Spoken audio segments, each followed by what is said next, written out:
You straight up cuckooed that dude, bro. Oh my God. You've got all your Charger gear on because I look good. I got big energy every day. Let's go! And he is dicked. Blind squirrel finds a nut every once in a while. That's right. You have to love what you're seeing on tape if you're a Chargers fan, especially for the future with Justin Herbert on the move and throws and touchdown. Players, coaches, staff, fans, together we can create something truly special. Stay tuned for some good content.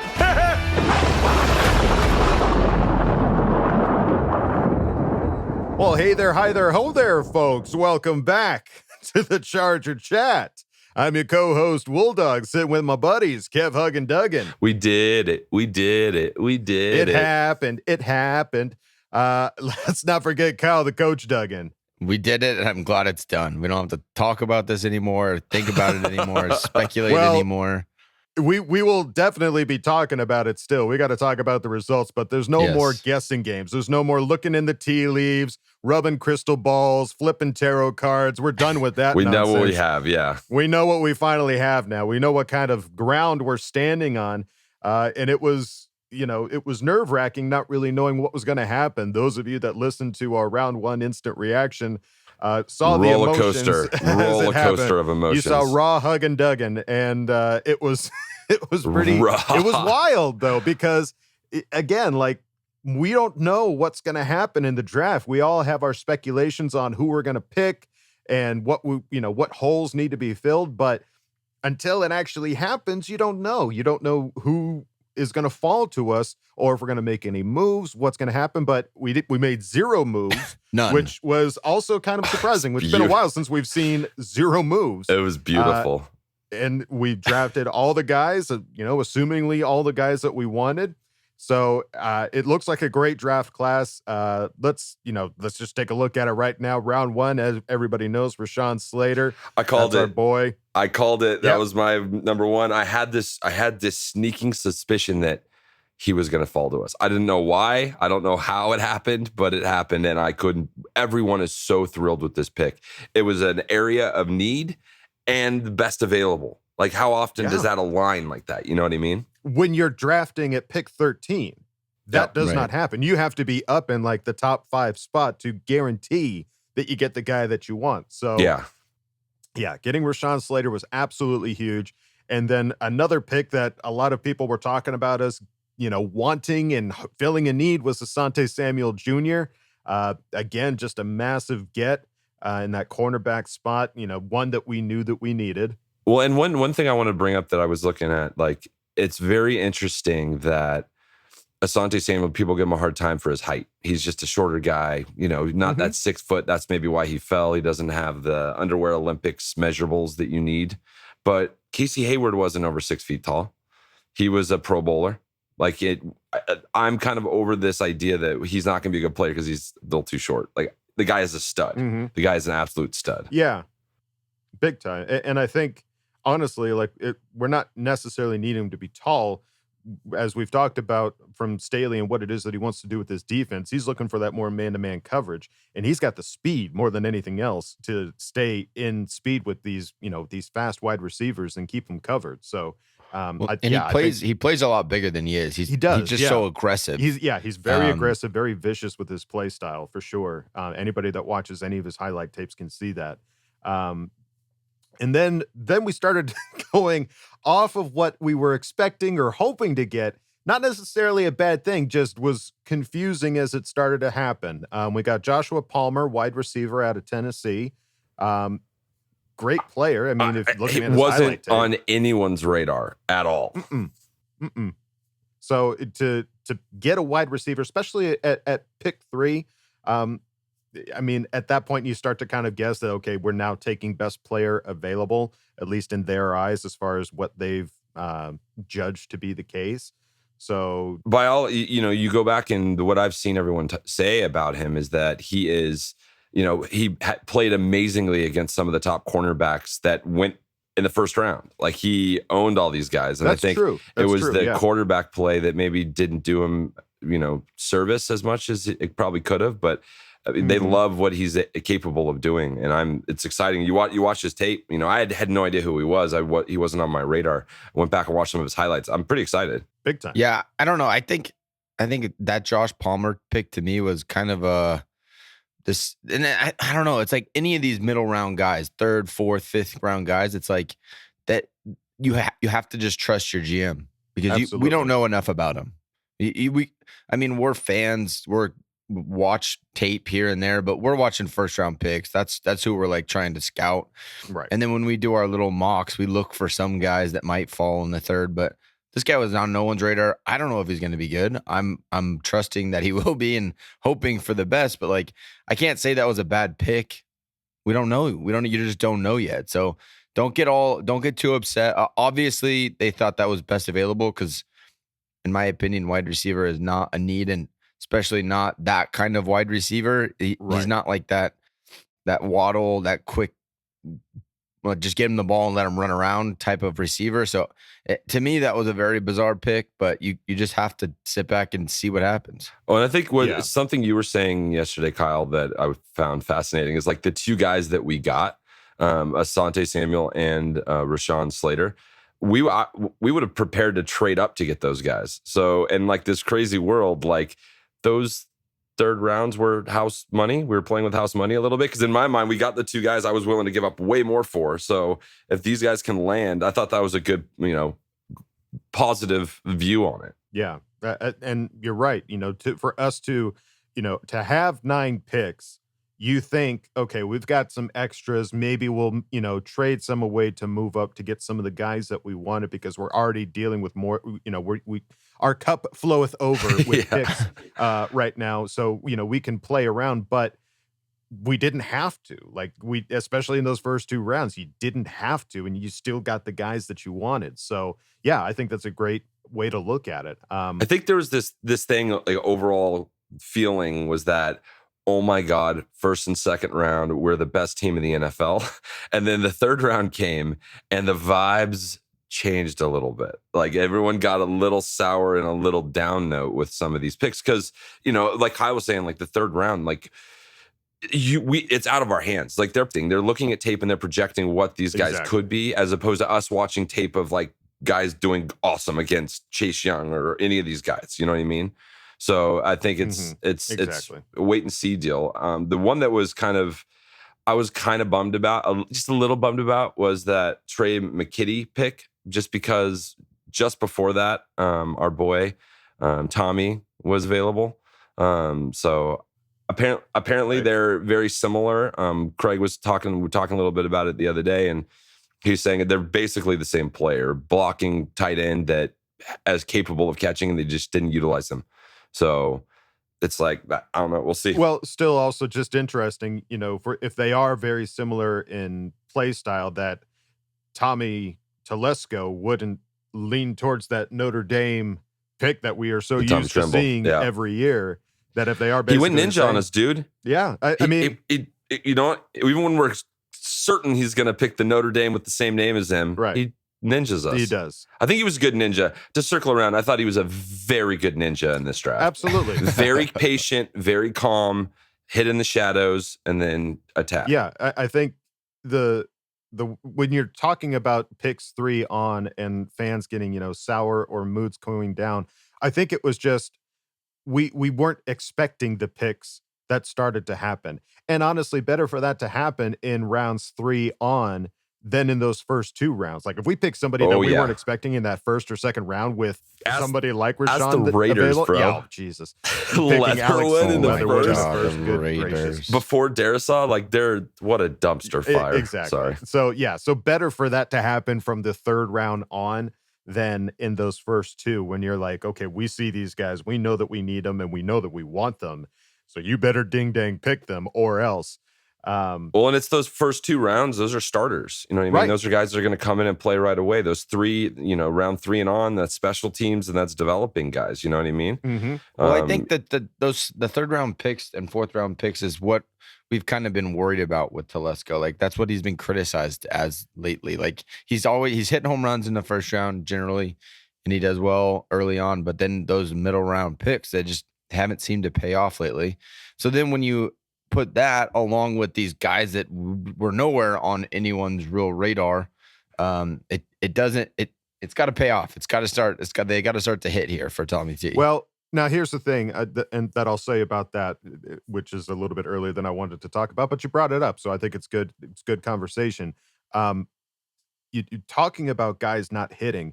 If we were just talking about that draft class of 2017, where the only guy that we have left is Mike Williams, everybody else has gone to another team. The point of that is everybody went on to another team. All those guys are good players. They just didn't fit the scheme that we've now changed after going from one coach to another. So that was a fantastic. I mean, if those guys are all still playing in the NFL, that's a fantastic draft. Like, not every team can say that all the players that they drafted in 1 year are still playing in the NFL. Some of those guys get dropped off or cut or something like that. So I think, if anything, that draft class year is a testament to Tommy and his ability to pick players that are going to continue their NFL career, not necessarily with us. I love how shamelessly positive you are, Adam. I'm serious. It's so, I like it. I love it. I'm all about it. I don't know how you could argue that any other way. Like, they are all good players that are playing for different teams now and filling their holes, not necessarily ours. Whoa, bro. Filling holes here. I agree. It's just, that's 1 year. Exactly. So that's one draft class. Yeah, he did well. I think everyone would say he did a good job that year. There just has been some criticism of what he's done in the third and fourth round. Yeah. And this, I think that's why some of the fan base got upset and was like, what happened? Who? Yeah. Because now you hit that third round and names start coming out of nowhere and you're like, Tommy T, Ninja. Yeah, hey. So, time has. You can let some time pass. Let these guys play some time before we start casting doubt and criticism on some of these players. But to get through the rest of this draft class, after Trey Mckinney, we got Chris Rumpf the second, who seems like. But then this explosive. is when we dipped in the third, and then when we came back here, people were like ecstatic. Yeah. Because this guy is definitely an edge. We need an edge. Yep. We need somebody that can get to the quarterback, and he's put up really good tape in college. Big so time. it's exciting. Yeah. Chris Rumpf, linebacker, edge player. Then Brendan Hymus, another lineman. We talked about it. If we wanted to double dip in this draft, we better get ourselves another lineman, and we sure enough did. This guy is a mountain of a man. And he's a ginger. He is a ginger lineman. That's very true. I like those. It's a rare breed for NFL. sure. The stat that I came across for him was that his whole 2019 season played every snap, allowed 0 sacks. Like, come on, like you getting that kind of a talent in the fourth round. Pretty pleased with sugar on top. I was happy with that one. Big time. And then we saw Nick Nieman get picked up after that. I like this one too. That guy flies around. Yeah, no, watching his They tape, clearly went like very athletic. You look at these guys kind of like the RAS scores and like they're all like kind of elite level athletes. Like it's really quick, really fast guys. And that's kind of cool that they went that direction. But this guy was great. And apparently his brother plays for the Chiefs. Yeah. So they've been going back and forth a little bit. So that was kind of cool. I like that. Yeah. They'll get to see each other twice a year.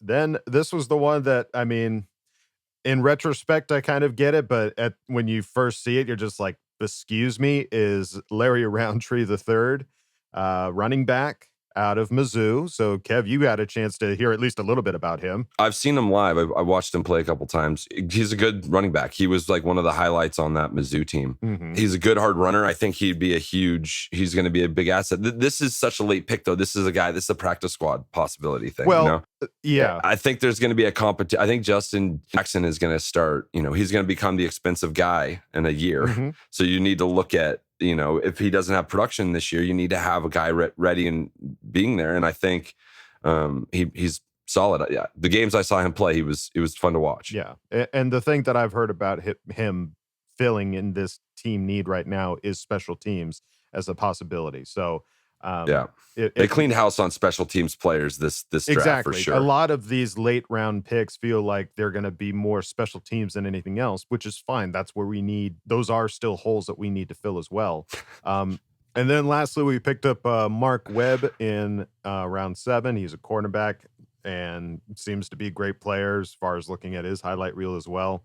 So another special teamer that another could work special in his teamer, way into absolutely, the defense. that could fit right into that spot. So all in all,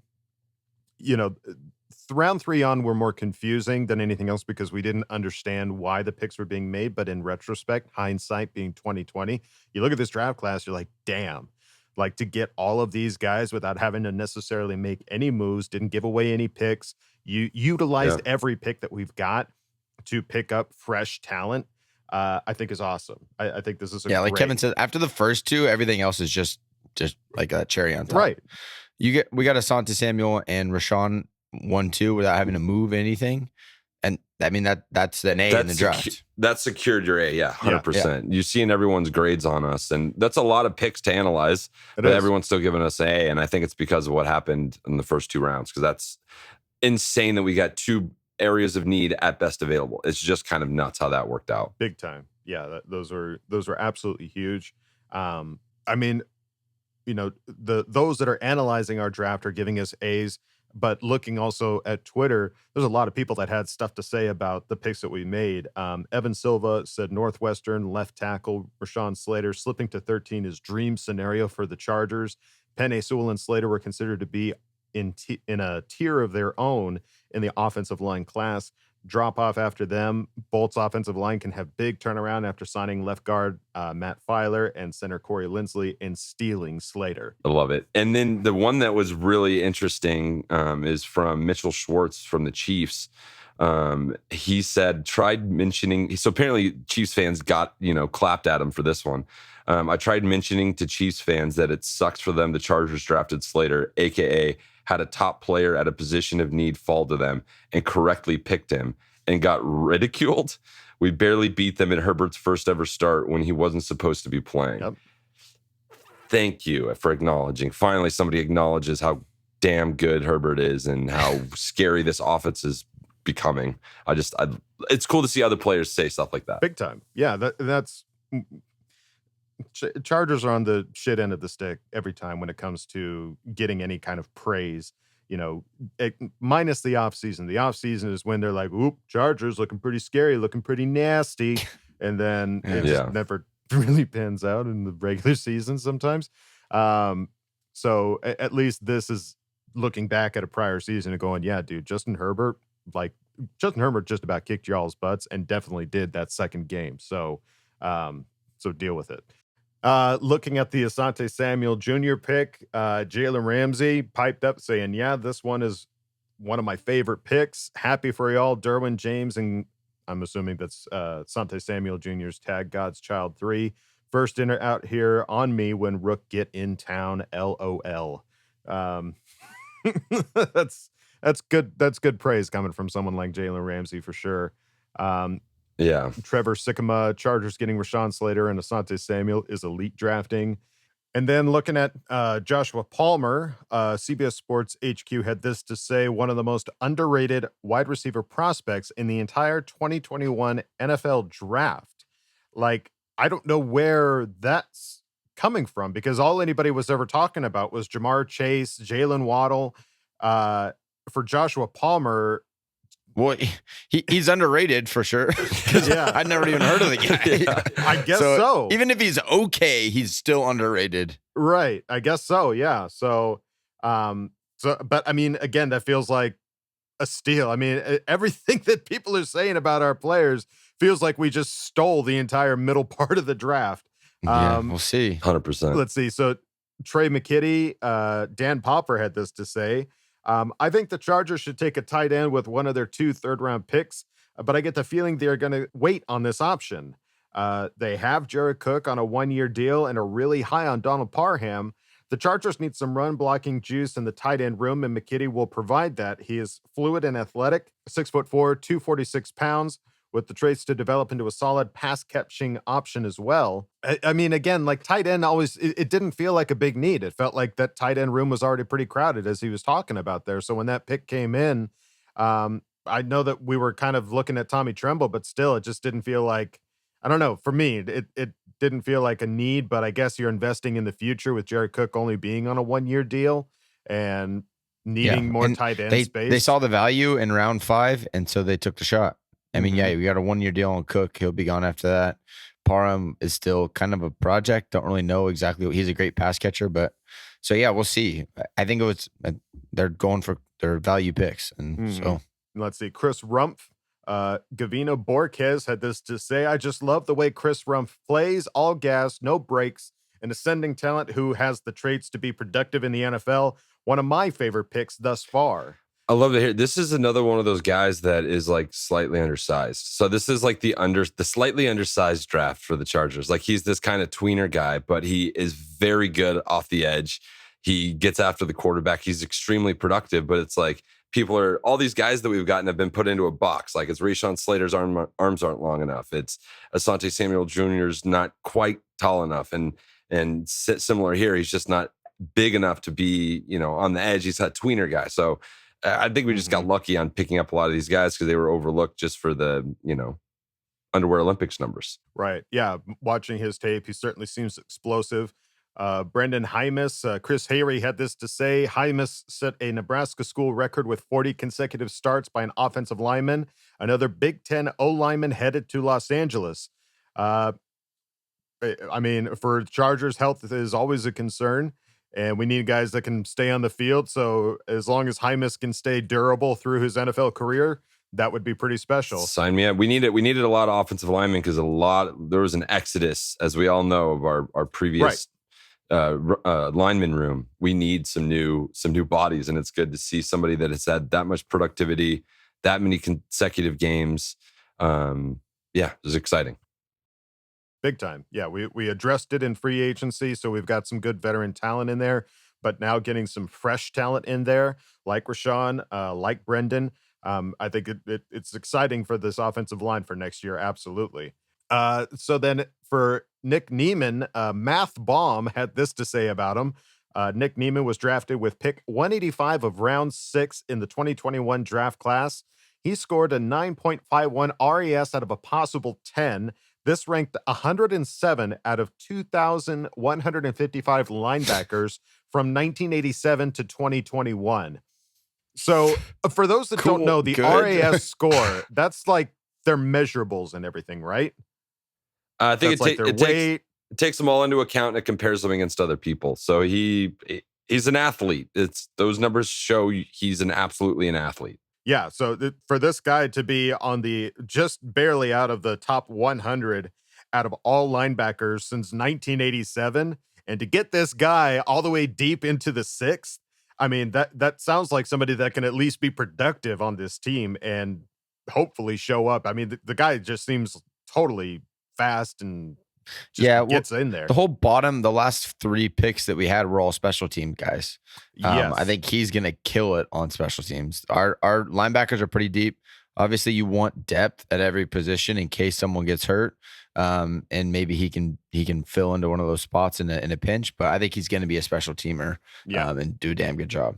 For sure, and can definitely fill in on that depth. And then for Fernando Ramirez, I guess, talked to Nick Nieman, and Nick Nieman said, we get after each other a bit about playing against his brother Ben, who is a Kansas City Chief. He adds, hopefully I can beat him up a little bit.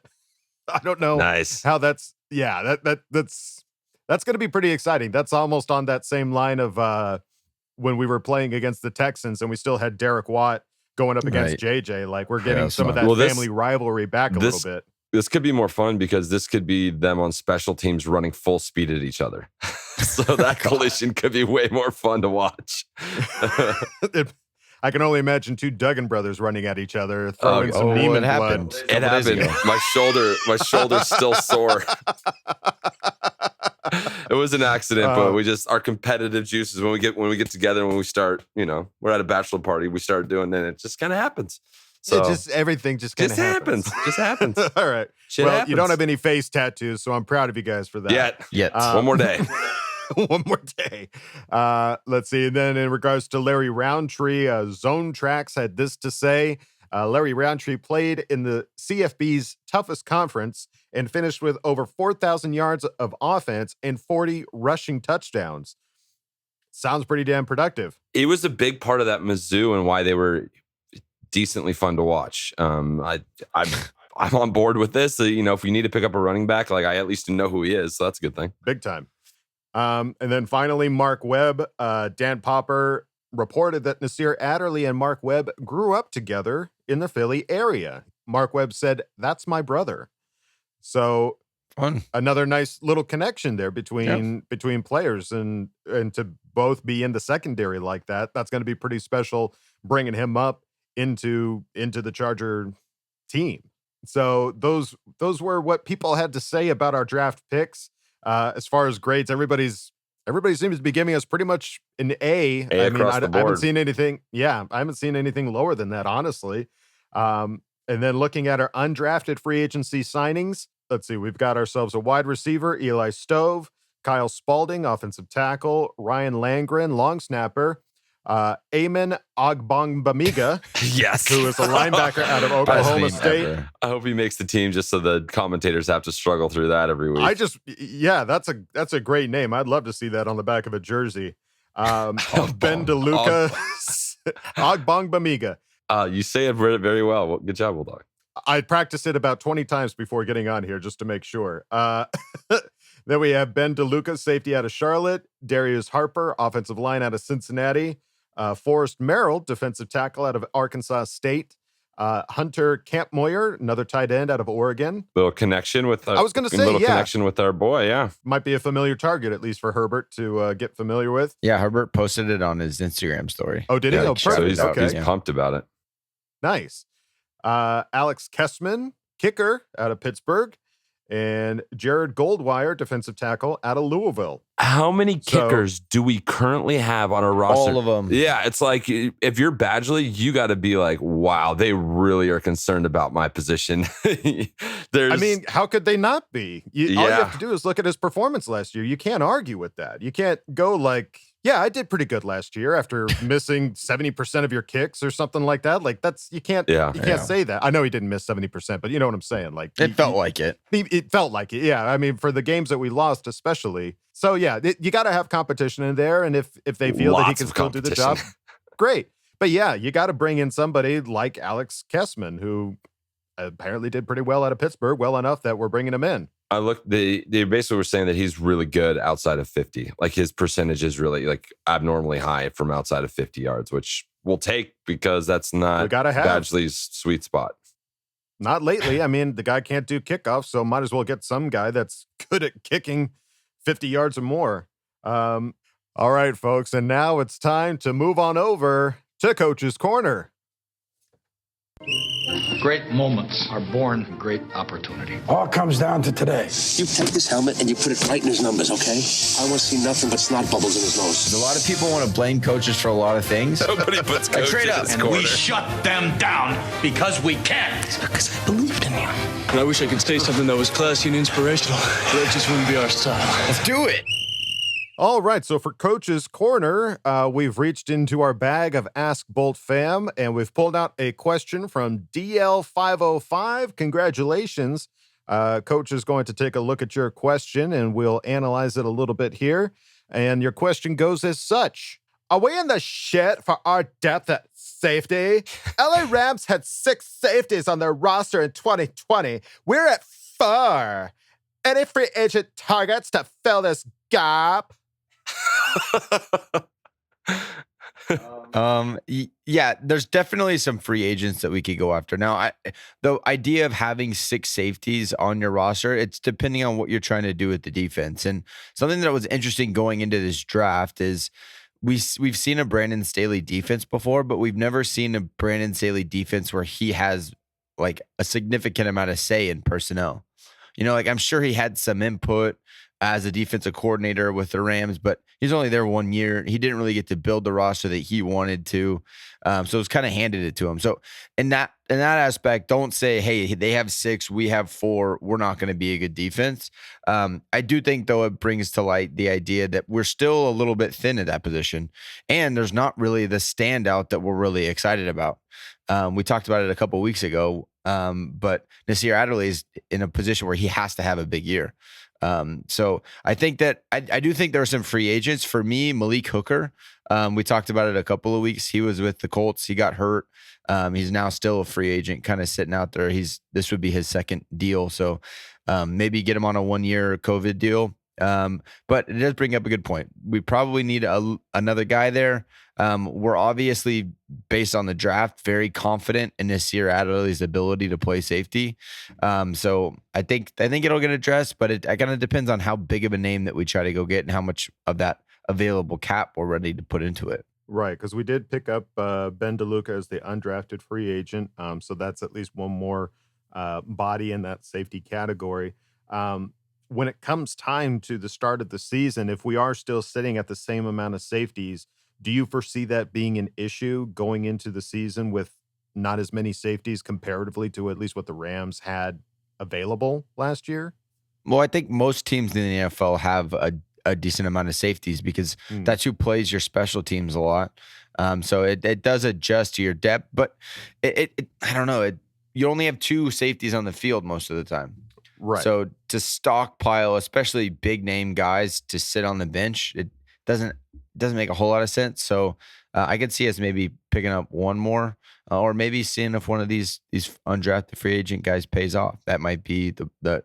It seems like Coach Daly is very confident in his defensive back coaching staff to develop these guys into players.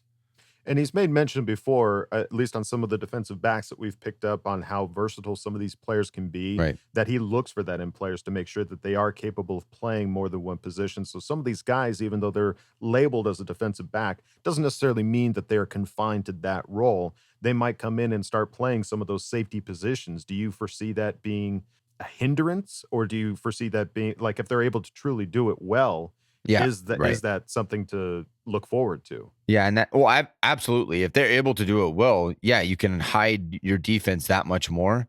But especially these young guys, they're not going to be able to do that. You can't. A rookie's not going to come in and be able to play corner, safety, nickel. They're going to put a guy in a spot and help him learn the defense and get good at that one thing. So unless it's a free agent that we pick up, the young guys, I think it's going to be real hard to play multiple positions. Fair enough. Do you think I mean, I know we've talked about in the past of Derwin playing in different positions, but you're limiting his playmaking ability. Is he at least a type of player that if you were to ask him to play different positions and play them well, is he one of those kind of characters that could do that? Yeah, absolutely. Derwin's the Swiss Army knife. He can do everything. Very good. As we've mentioned before. It's like if you have Derwin James healthy, what's the point of having 6 safeties? You have like 4 in the one guy. There you go. Great Perfect. point. Why bother 6 when we've got one combo right here? Yeah. All right. Excellent. Thank you, Coach, for taking a look at that question. We move on now to Fan Focus. All right, guys, fan focus time. We're doing this right after the Chargers made their pick. This is the most amazing time to do a fan focus. I love it. I'm alive. We did it. We got Kyle from North Carolina, also known as YNWA Dad. What's up, man? What's up, dude? How you doing? I'm doing so good right now. How are you doing? Look, before we get into anything else, what do you think of Rashawn Slater? Like, how crazy is it that he fell to us? Dude, I can't even believe it. I've been texting my friends nonstop. I'm like, we got the best offensive lineman in the draft. Of course I wanted Penei Sewell, but short of that, I cannot even believe that we Rashawn Slater. We didn't even have to trade up or anything. We have all our 9 picks. It's going to be a wonderful draft where we're stocking up everywhere. And we got somebody who's arguably as good as Penei Sewell. It's the best case scenario. I'm over the moon. I can't even believe it, dude. No one had him falling to us. Everyone wrote that idea off months ago because there was no way he was going to come to us, and he got to us, and now we are set. We're so set at left tackle. Yeah, Rashawn Slater is going to be our dude for the next.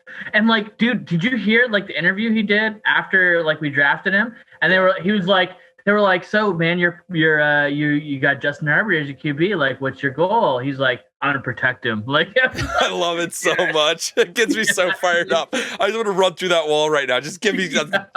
I'm so ready for this season. I'm so pumped. I'm just cloud nine right now. So let's walk it back. Let's find out more about you, man. How did you become a Charger fan? Like, how did this happen? You're in North Carolina. How did you become a Charger fan? Okay, so I've had a pretty wild journey as a Chargers fan. Like, my life is like my friends giving me inordinate amount of shit for the teams that I like. So my dad was in the military. So like we were moving every like 4 years. So, and my teams reflect that. So I got into college basketball when I lived in North Carolina. So I'm a North Carolina, and I went to UNC actually eventually. So I'm a North Carolina Tar Heels fan, but I'm also a Chargers and Lakers fan. And also, like, my dad rooted for the Red Sox growing up, and that was before they had won the World Series in 86 years. Yeah. And I watched my dad like throwing shit at the TV, being miserable, and I was like, shit, I think I got to root for these guys. He's so fucking miserable all the time. So like I became a Red Sox fan. So like my teams are all across the board because I lived in different places. But I was born in San Diego, and so I was born in San Diego Naval Hospital because my dad was in the Navy. When I was like 7, 8 years old, I think it was like 90, it must have been 94. Yeah, I was born in 87. And I was like 7 years old, and I said, hey, Dad, like who's the, I know you love the Packers. My dad's a diehard Packers fan. I was like, who can I root for in the NFL? You love the Packers so much. Who can be my team? And he was like, well, you were born in San Diego. You should root for the Chargers. And I was like, oh, okay, sure. And I watched him, and I fell in love. First love of my life was Junior Seau, dude. Yes. I watched him that whole season, and up to the point where he stopped the Steelers on the goal line in the playoffs. Yeah. This dude is incredible. Like, this is what is so awesome about sports. Like, oh my God, like this dude is everything. Like he became my idol so quickly. There's a picture of me 8 years old holding up for Christmas, holding up a Junior Seau jersey and running through the house being so excited. Like, awesome. That was the first best Christmas gift I got, was that Junior Seau jersey, that 55 jersey. And like, so that was how, and like I was born in San Diego, so that was how I became a Chargers fan. And then like the journey got really weird once, like after LT had retired and the Seau story came out. I was devastated, dude. Yeah, like, it was hard. It was just hard in a way that was difficult to like explain in words to my friends. I know this is the shamelessly positive podcast, so I don't want to go too dark, but like, dude, like I was just heartbroken. Yeah. And as a lot of fans were. Totally. Like, and especially like if that was like your first love, like if that brought you to the Chargers, like it was hard for me. Honestly, I stopped watching the NFL for 3 or 4 or 5 years. Like, I just couldn't. It's just too much for me. Like, I love this team, but it was too much to like overcome, you know? So like I stopped watching for 4 or 5 years, and then last year the NFL draft happened, and I knew the Chargers were going to take a quarterback. And it was almost like I'm married, happily married now, but if I was single and like an ex-girlfriend came along, I was like, God damn it. Like, I was like, I still love it, you know? Like, yeah. And so I followed it super closely. And of course, like everybody, I wanted Tua over Justin Herbert. Yeah. Boy, was that stupid. We were wrong. We were so wrong. And so we got Justin Herbert. And then I watched him his first game, and I was like, what the Justin Herbert's in? And then, of course, he killed it. And then he killed it the whole season. And I was like, I'm back in. So. Yeah, you're back. We pulled you back in. Yeah. I love it. 100% pulled back in. All right, dude. Kyle, thank you so much for coming on, man. We really appreciate it. It was great meeting you. We love interacting with you, and we really appreciate your time, brother. Yeah, dude. You too. I look forward to the draft episode, and K, love you, bye. K, love you, bye, brother. You never walk alone. You never walk alone. Hey! All right. YNWA Dad. Thanks for coming on, buddy. Thanks for bringing the energy too. That's awesome. Yeah, boy, getting Rashawn. I mean, that felt. I mean, that was pun intended. Electric. It was electric. It was fun because like we were supposed to do it later, and I was like, dude, you want to do it now? Like, I'm pumped. You're pumped. You want to do this interview now? And he's like, yeah, dude, let's go. Maintain that energy. It was palpable. Yeah. So thanks for coming on, like it. Kyle. We appreciate it, man. And yeah.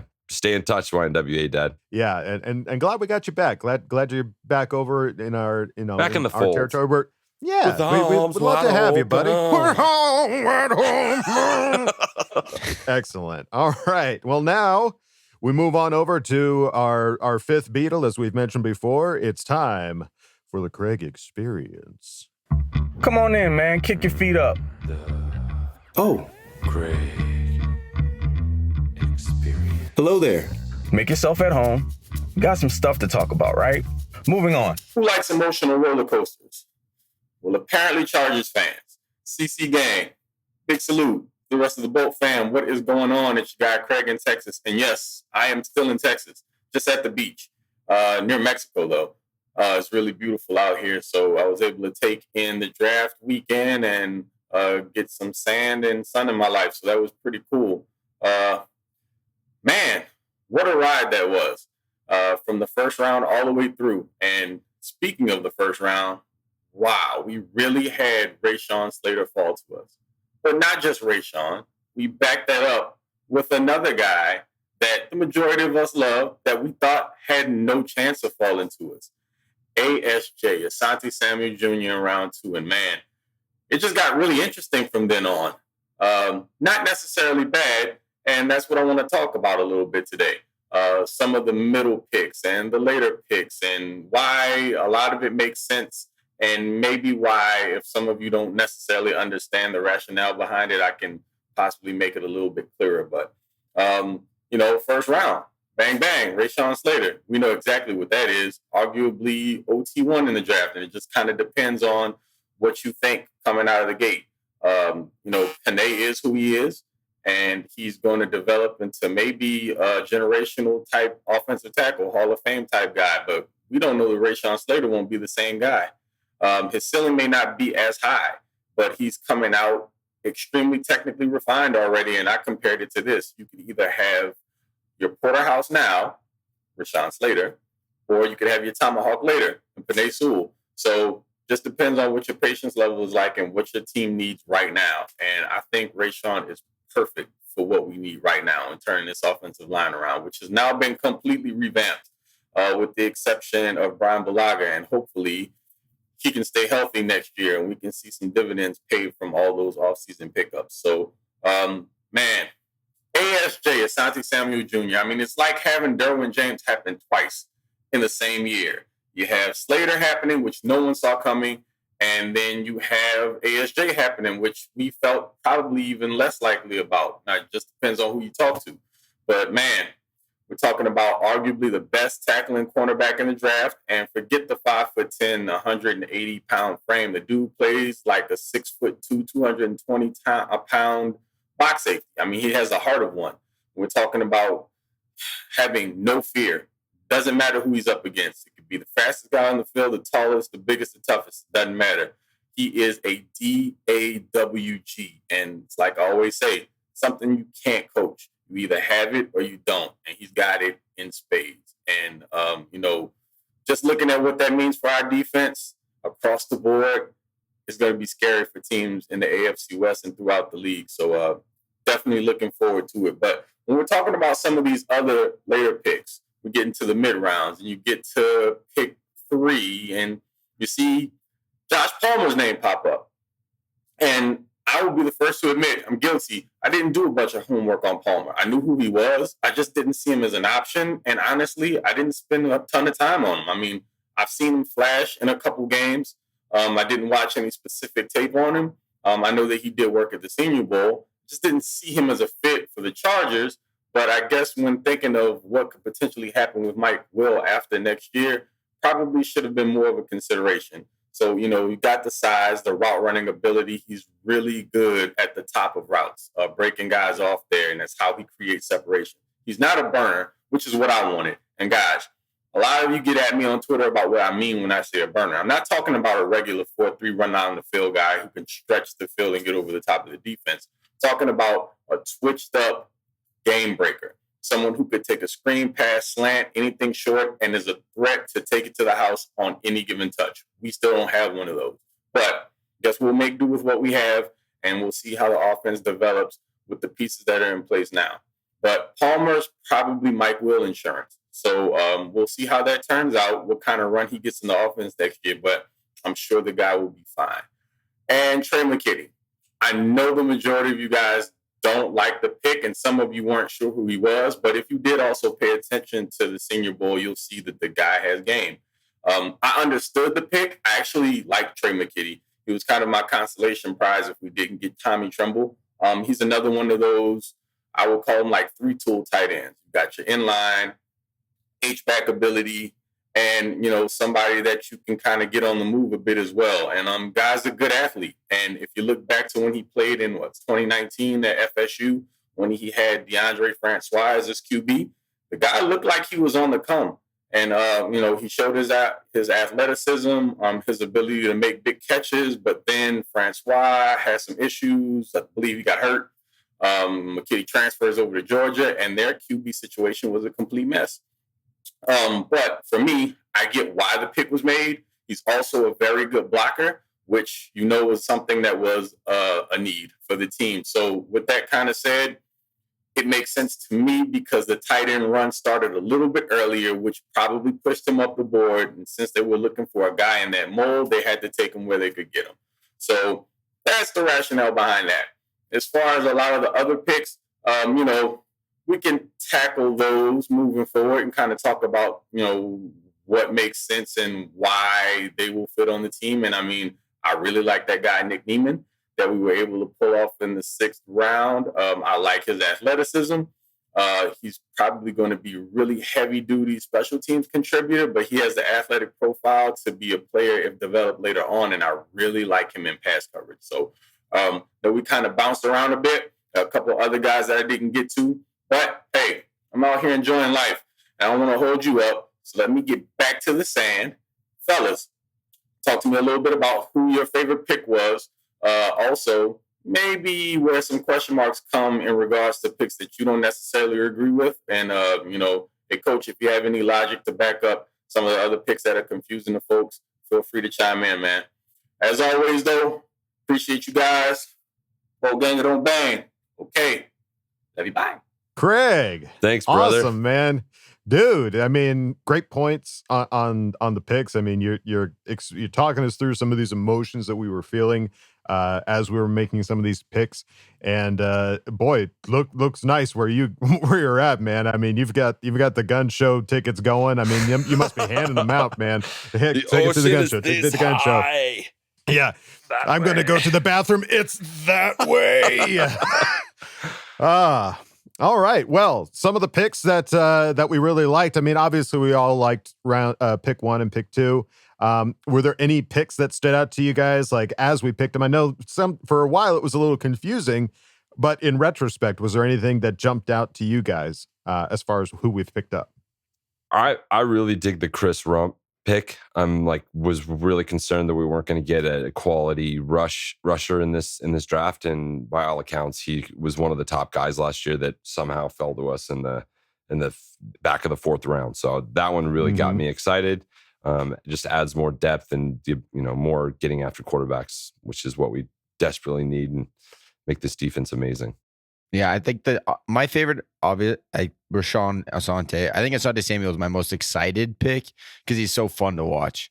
Rashawn, hopefully you don't ever hear about anymore. I don't want to see him getting beat. I just want to see him pass setting and stopping people. But Asante Samuel is fun to watch. He's just so electric. But other than the top 2, the Brendan Hamies pick, are any linemen from Nebraska I'll be excited about. Big time. Yeah. For those that haven't checked it out on social media, Chargers posted Hymus doing his, the vertical leap? The box jump. Guy's jumping, the box jump. Good Lord. How can he get his feet that high? I know that's not a big... I guess so, yeah. It's not a necessary skill when you're a lineman, but just to see him that capable of doing it is pretty impressive. So the guy absolutely seems Underwear like Olympics, baby. You gotta love it. Stuff to make yourself look cool. Next he'll be juggling chainsaws or something like that. I'd be like, wow, what a great pick. Wow, hand-eye coordination. Yeah, for me, I think the Nick Nieman, it would be the big pick for me. Just watching his tape, the guy just seems so explosive. And just vicious. It feels like a lot of our defensive guys that we're picking up are just super fast, really aggressive, and just taking people down, like just taking them down to Chinatown. Yeah, like Craig said, some dogs. Some dogs. So absolutely. So yeah, again, retrospect, this looks like a great draft class, and I'm anxious to see Craig break down some of these other guys that we just didn't really get a chance to learn about. So thank you, Craig. Thanks, brother. All right, folks, now it's time for Ask Boltfam. And geez, I feel like this one might be a record for all of you guys. I mean, draft questions, it's all about who we got to pick. Now it's like, there's going to be a lot of like, who do you think about who we picked? And so I love it. The excitement level's off the charts right now for Chargers social media. I love it. Big time. Yeah, no, I love you guys reaching out and talking to us because it creates chat, which is what this is all about. Charger, a chat. That's what we do. That's right. And there's some new faces here with some fantastic names. We started off with I'm allergic to jerks, who asks the question. We all feel really good about our top 2 picks, do we not? Hooah!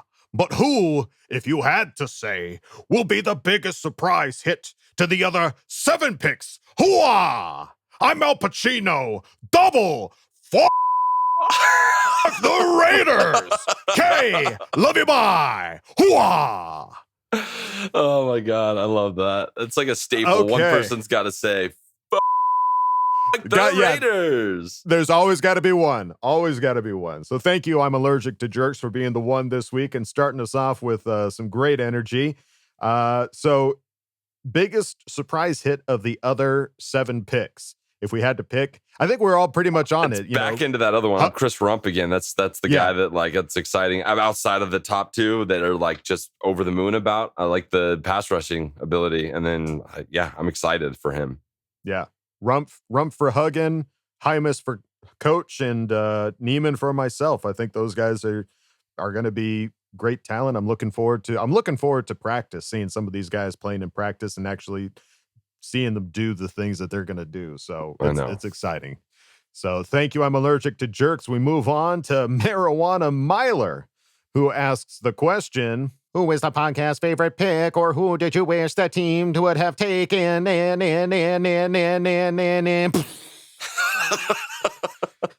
Sorry, that robot was a little overloaded there. Favorite pick, I think Rashawn Slater is easily everybody's favorite Hands pick. down. And as far as the one that I wish we could have taken, I really wish we could have gotten Quinn Miners, man. Yeah, I know. I got on the hype train for Adam. And then they picked him immediately after us. The Broncos picked him like the Broncos picked him. Yeah, it was just like, kind of a bummer. And because that was the thing. It was like, not only could we have had him, but he was taken right after, and now he's a divisional rival. Like, God dang it. Like, why? So I hope he does well against everybody but the Chargers. I hope he just has terrible days against the Chargers. I was still pulling for Tommy Tremble. That was the one where he was there and we didn't take him. And I was like, why? But that's what it is. Yeah, he was on the board when we took McKinney still. So that was unfortunate. Thank you, Marijuana Milo. We move on to Orgasmo 3000, who asked the question. In a world where you're only as good as your last winning season, one team has a new head coach, a new stadium, and a new O-line. Which O-line player, drafted or undrafted, other than Rashawn Slater, do you think will make the biggest impact come week 1? I don't think any of them will. None of them will be playing. I think there's like, the Brendan was a great pickup, and that's, for depth. But I think you're looking at your starting offensive line, unless something crazy happens with one of those guards. Who knows? I think you have your starting offensive line right now, and then you just got support. I mean, do you guys see O'Day starting over some of these other guys that we picked up, or do you think there's going to be some competition in camp as far as trying to figure out who might be playing in that guard position? Well, there'll definitely be competition because there's still guys that we had on the roster that are around. So true. We still have Quessenberry. We still have Pipkins. So those are still competitive other players that could be fighting for some of those spots. Yeah, so there's going to be competition. I just don't think one of the undrafted guys or any 5th-round pick should start day 1 or week 1 of the NFL season. That wouldn't be an ideal scenario. No. Well, there you go. There you go, Orgasmo 3000. 3,000. I want to meet 1,000 and 2,000 too. Is this like, are these Terminator rules? Is this like the third iteration? Are you the liquid metal Orgasmo? Real sexy. Dun, dun, dun, dun, dun. Dun, dun. Orgasmo. All right, let's move. Before I could have taken that so many different ways. Let's move on now seriously. to Lavish Syndrome, who asked the question. I'm thinking Telesco might be more willing to give guys the 5th year based on Mike Williams getting it and keeping it even after Staley was brought in. What do you think Tillery has to show for his options to be picked up? Tillery's got to, he's got to make plays. He's got to be consistency. You need him to be consistent. He has been all over the place. He had 2 great games to start last year, and then he just fell off the map. I don't know if that was scheme or what, but just he's not consistent yet enough to really step up and get that. He keeps being like the filler for injuries and holes, and they pop him around. And he plays here and then he plays there. I'd like to see him get comfortable in a position and like have, like Kevin said, some consistency. Putting him in that defensive tackle spot, let him play there, and let him get that pass rush that he's supposed to be from the inside.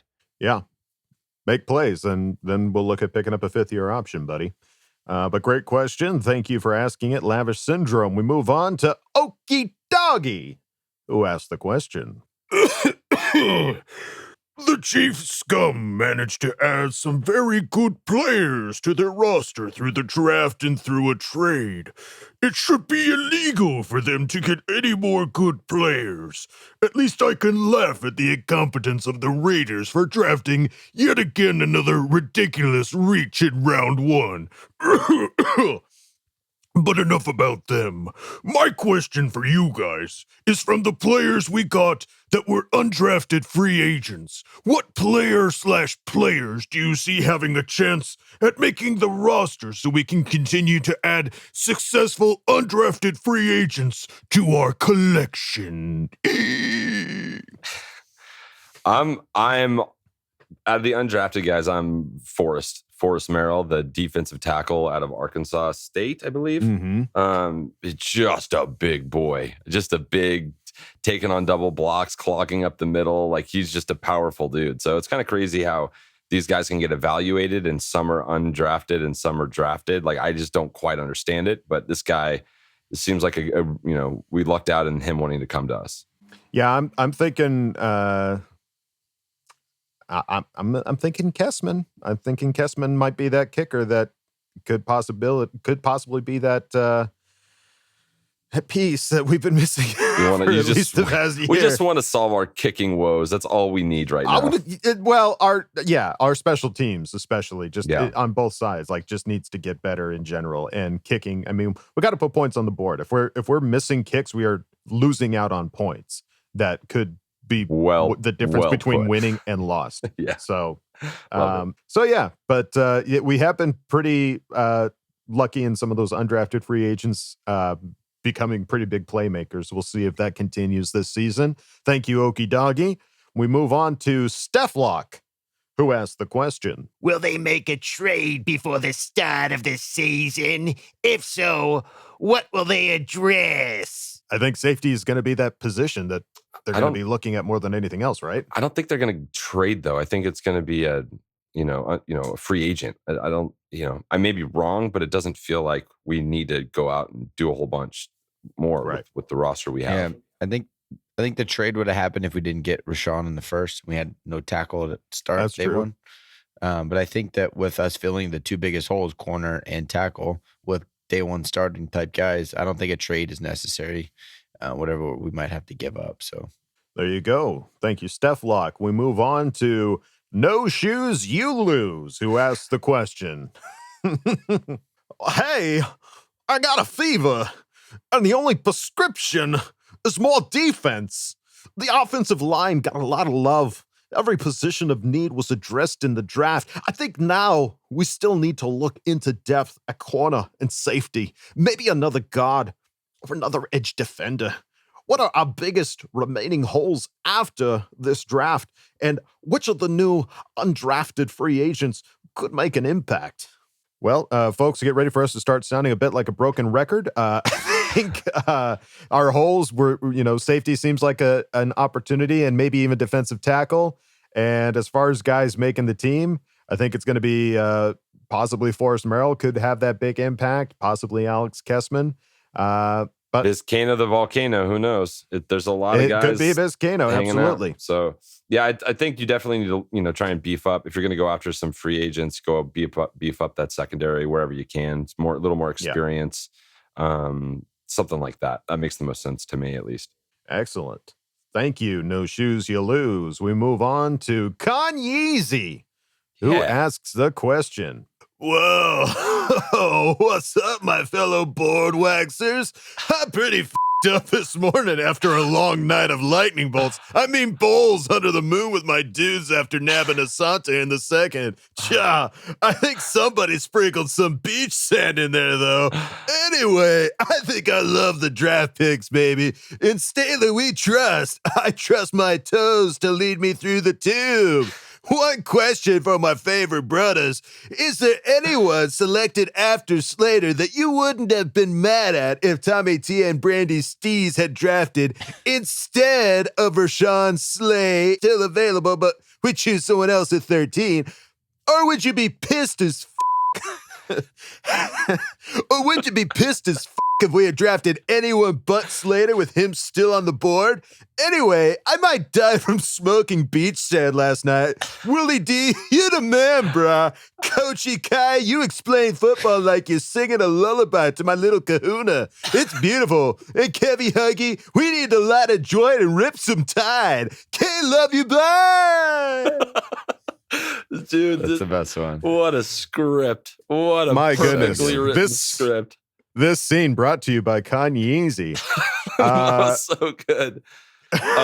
I'll just jump into it right away. I can't, I don't want to change anything about what we did in the first round. There's no one I wanted, besides Penei, obviously, wasn't going to be available.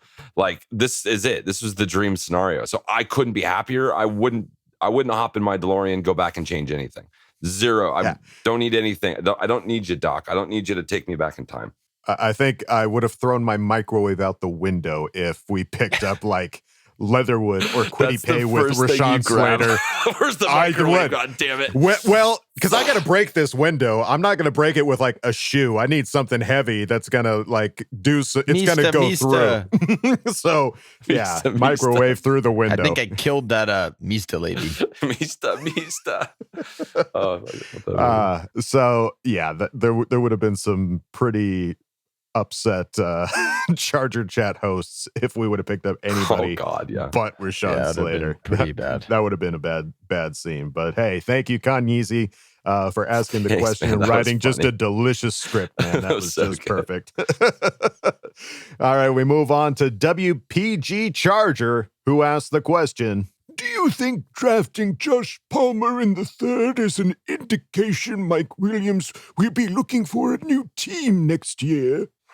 Possible. Maybe the thing is, I don't think it like makes him expendable now because we didn't even know who Palmer was. So that's a slightly different tier of receiver at this point. But you got to prepare for the future. You don't know what's going to happen. You need to have those guys on your roster. So if you can have them a year behind Mike, behind these guys learning, great. And then you can evaluate then. Who knows? Maybe Mike goes off. We love him. We bring him back. That could still happen, 100%. Yeah, that's the toughest thing about the draft, that it's hard to, you want to pick, like, let's just pick all the best players, fill all our holes for right now. But we've said it at least like 25 times before today, but now today I say it and you get all giggly and stupid on me. You're tickling me. Tickling my funny bone. But you have to look at the future. You have to be prepared for those situations of possibly no Mike Will, possibly no Keenan Allen. So who are you going to have? Who are going to be our top wide receivers? And as much as I love Guyton and T. Billy, we need to make sure that we're successful in the future. So picking up a third rounder and a wide receiver like him, who apparently from accounts from many people is a steal, might as well, use that pick on something as an assurance. And if anything, just to be great depth for the future. And nothing wrong with having more targets for Jay Herbo. That's for sure. Agreed. The guy could throw it to anybody. Thank you, WPG Charger. We move on to movie fan Z5026, who asks the question, is this a make or break season for Adelaide? I feel he needs to have a Pro Bowl type season to remain on this team after next season. Yeah, he's got to be more consistent. He has to have a better year. But I don't think he has to be a Pro Bowler to stay on the team. You have guys around you that are so good that he just needs to not blow big plays. Like his open field tackling needs to improve a lot, and don't let anyone over the top. As long as he knows those things, I think it's serviceable on the defense, and he's still a very cheap option. He's on his rookie contract, not a first-round guy. So if he does a good job, if he's middle of the pack NFL safety, I don't think there's any reason why he's not on the team next year. Excellent. Thank you, movie fan. We move on to Touch of Phallus, who asked the question.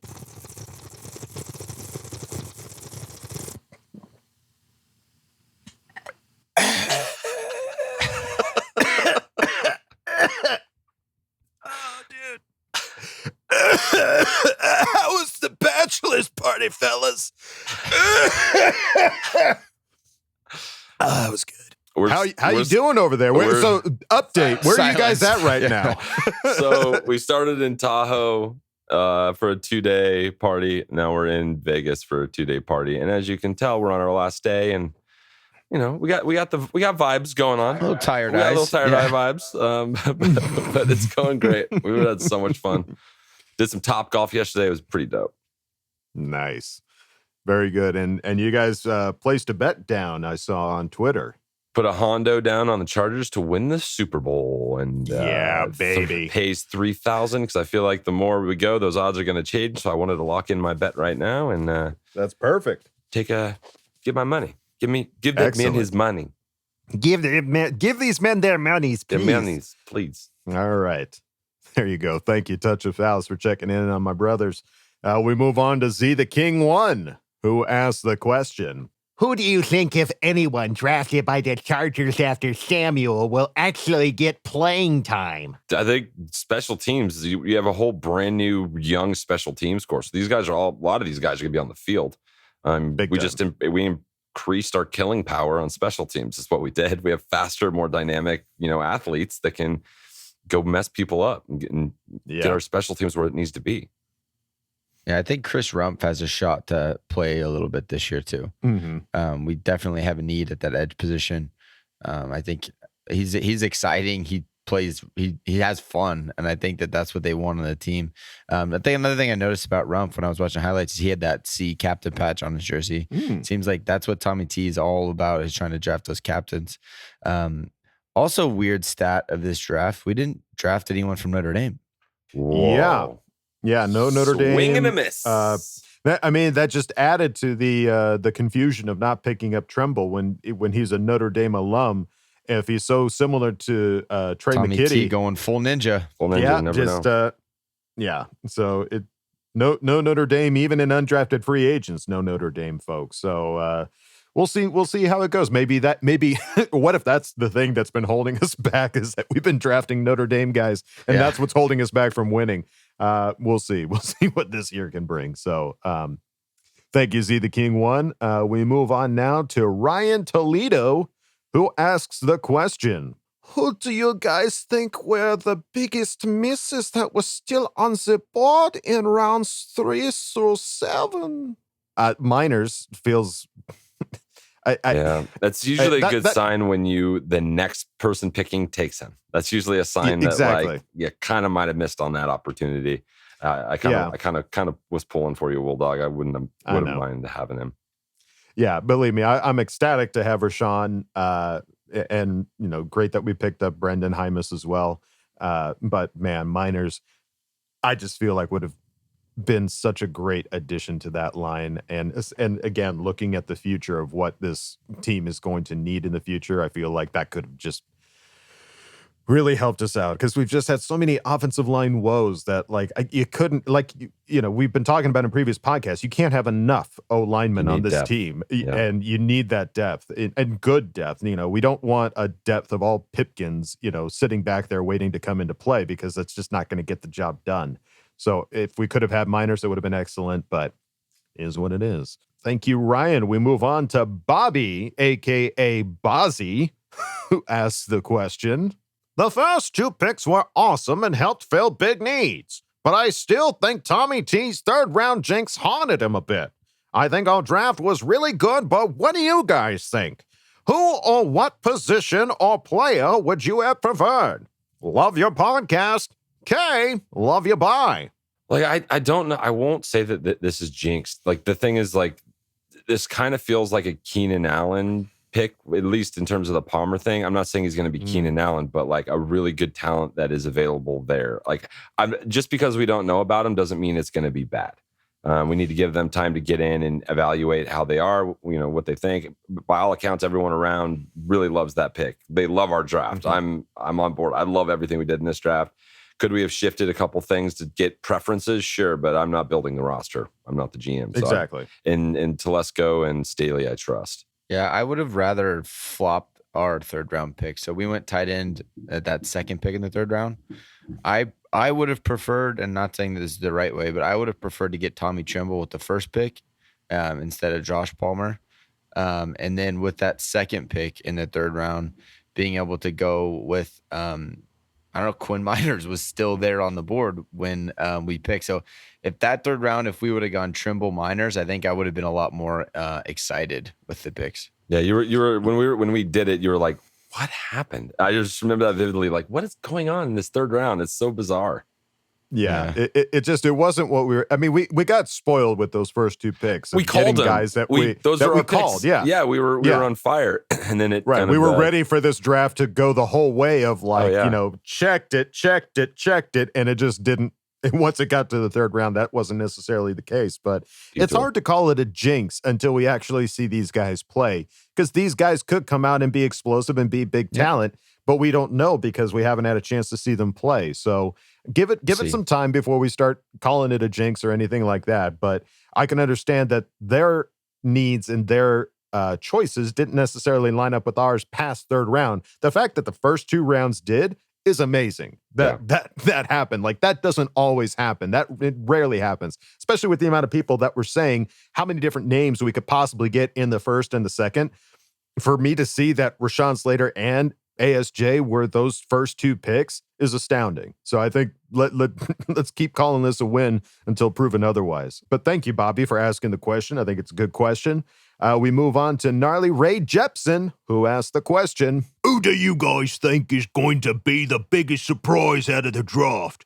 I'm predicting Hymus to make a start midway through the season to cover injuries and not necessarily be a stud, but not be dominated by defenses. Gnarly, why are you predicting injuries? Stop. Don't do that. I mean, Gnarly. He's not predicting it, but given our history, he's probably on the money. He's probably on the money. Yeah. Yeah, I'll give him that. But as far as biggest surprise out of the draft, there's no reason why Mark Webb can't be a big surprise. I mean, he's a 7th round pick. If he comes out and plays not just well on special teams, but, you know, if in those situations where we do need to reach into our depth and see who we've got, and Mark Webb is sitting there ready to go in, coach, puts on his helmet, goes out there and starts making plays, I think there's no reason why he couldn't be the biggest surprise. Excellent. Thank you. Moving on to Ross. We move on now to Ross Morrow, who asked the question. I feel like the picks on day 3 weren't exciting, but they will be a big part of the special teams unit.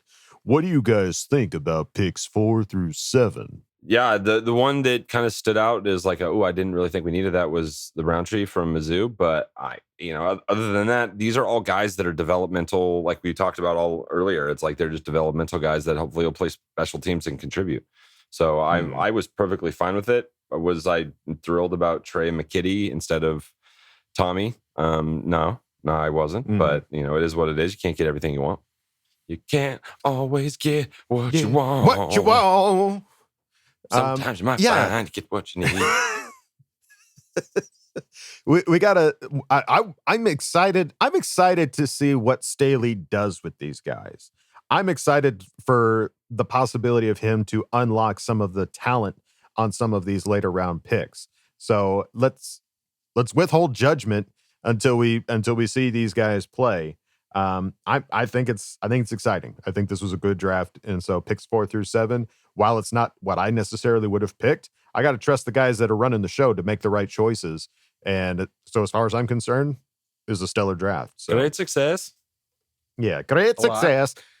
So thank you, Ross Morrow. Always good to hear from you. We move on to Coach Lago, who asked the question. Are we stuck in the honeymoon phase, Herb and Staley? Or is the hype real this time? Things seem to be too good to be true, as they say. Damn it, staying shamelessly positive. Off-season hype is real. A la the Bucks. Nice. Boy, that was a blast from my 90s past. Man, dude. Urkel. Jeezy, crazy.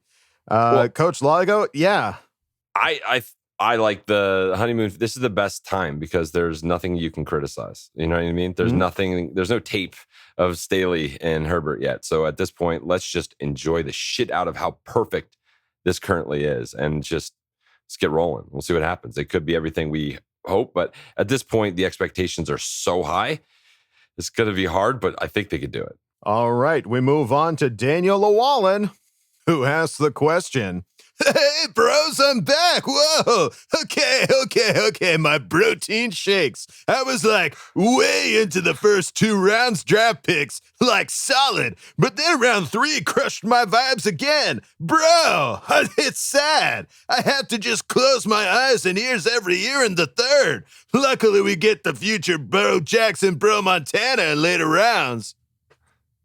I didn't see a question mark in there, but yeah, dude. Agreed. Yeah. I had the same feelings while watching the draft. Yeah, our feelings were gut reactions and just knee jerks of like, wait a minute, I don't know who that is. Who the is that? Like, you just gotta like, you bristle a little bit. But you know what? I think in retrospect, I think we're sitting pretty. So just ride that wave, Daniel. It's gonna be all right, buddy. Ride it, bro. All right, let's move on now to Zach Marincic, who asks the question. Just curious, if our mid and late round draft picks bust, would you consider putting Telesco on the hot seat? Slater and Samuel absolutely fell into his lap. He has proven year after year to be incapable of making good picks after the first few rounds. I don't hate Telesco at all. However, I think it's fair to hold him accountable.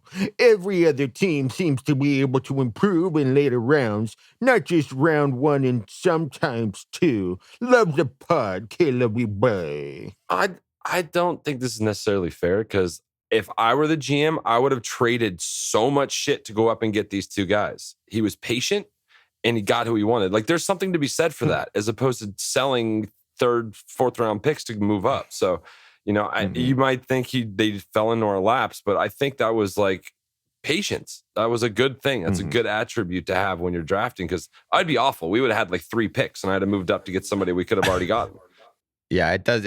He knows, he did his research and he knows what other teams want and he's patient enough to sit there. I don't think that's a matter of, it just fell into his lap. It's no, he had his plan and didn't reach too far to go get it when he didn't have to. Right. Yeah, we don't know the amount of research that goes in for GMs and coaches when it comes to the draft and what their plans are and how they go about it. We just look at it after the fact.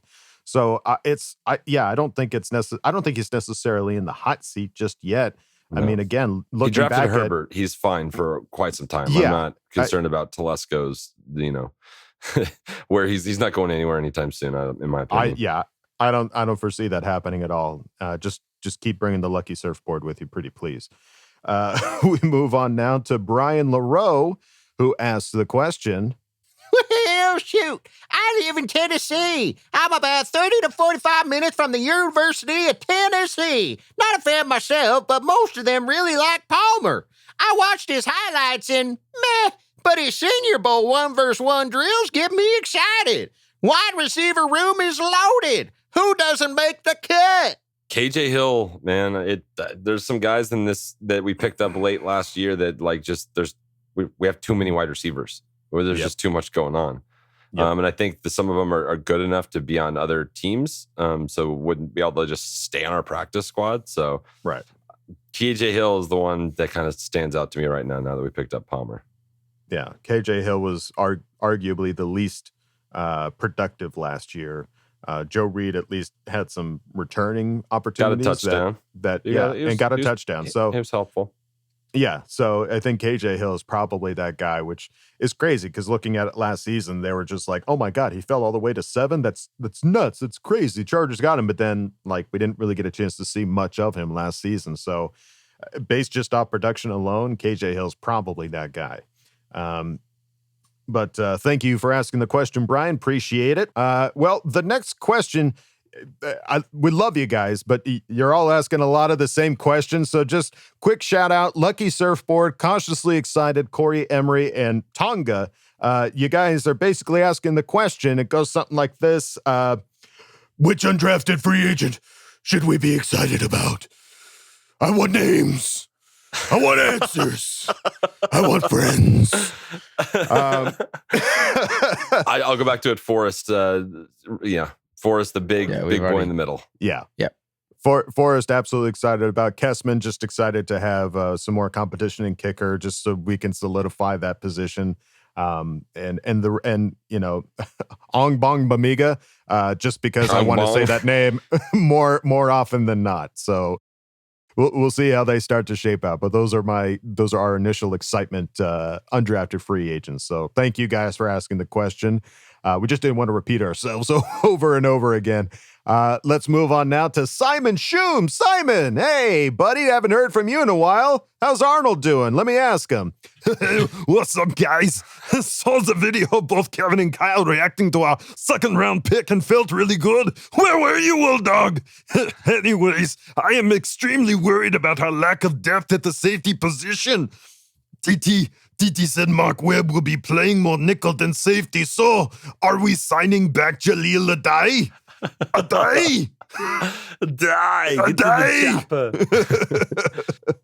I think it's a potential. I think the guy he's comfortable with the team. The guys like him in the locker room.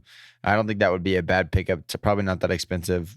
Again, probably a 1-year deal since he's still unsigned and can't really demand a whole lot right now. Right. So yeah, that's got to be a potential cheap for that to contract. happen. Absolutely. Yeah. I wouldn't be upset with Jaleel. I think it adds that depth, adds a little change of pace at the safety position. Not a Pro Bowler, but gets some depth in the position. And Will Dog wasn't there because he's not a groomsman in this wedding, but we would have loved if he could have been there. Not this wedding. Next wedding, I'll be there. So yeah, we'll get him in. Whether I'm invited or not, I'm coming. He's gonna be there. I'll be crashing that wedding. So, but thank you, Simon. Great to hear from you. Glad you're doing well out there. We move on now to, I love this name, Herbs, Herbs, and Burrs, who asked the question. I got a question.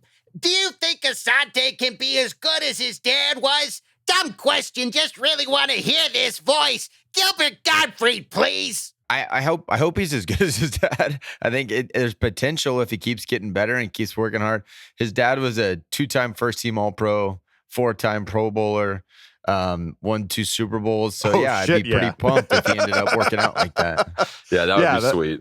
That would be amazing if he brings any of that kind of talent along with him, or even gets better, than his dad. Let's shoot for 5 Pro Bowls and 6 Super Bowls. Why not? Sky's the limit. But thank you, Herbs, and Burrs. Appreciate the question. We move on to Lord Journalism, who asked the question. Do you wish we could have moved up to get Sewell, or are you excited with the results of this draft? We made him an offer he couldn't refuse. I'm happy.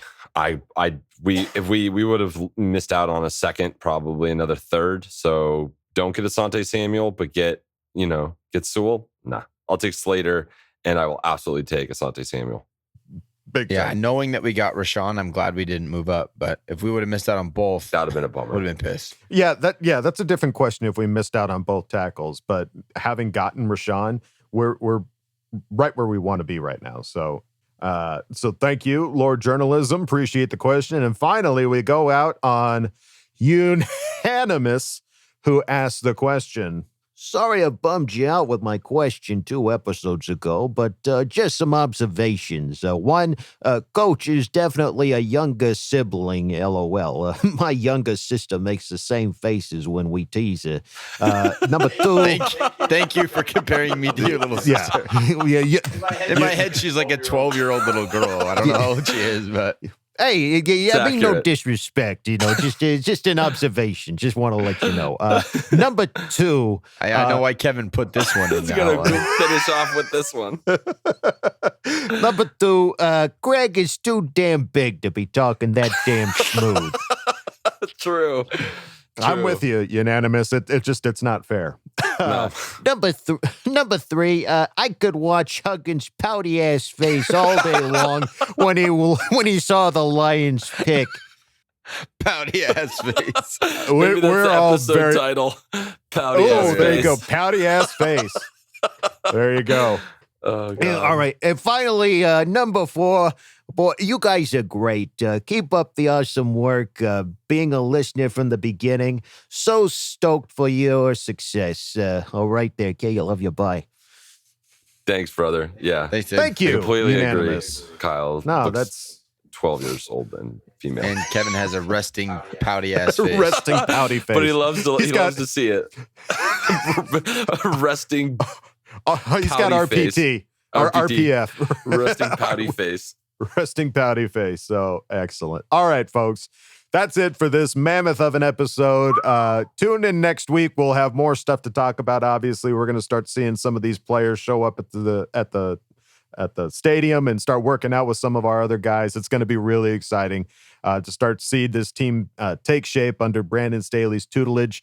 God, I can't wait, folks. This is going to be a good season. I already feel it. So don't forget, folks, to bolt up because we're ready for any squad, any place. Okay, love you. Bye. Okay, love you. Bye. Okay, love you. Bye. And now, a word from our sponsors. When you've just signed with the Chargers as an undrafted free agent, don't reach for some cheap beer to celebrate. Go for the good stuff. Ogbongbemiga Tequila. Ogbongbemiga Tequila is the only tequila with the Leslie O'Neal seal of approval. Tackle your celebration like a man. Ogbongbemiga Tequila. Tequila, you can feel her.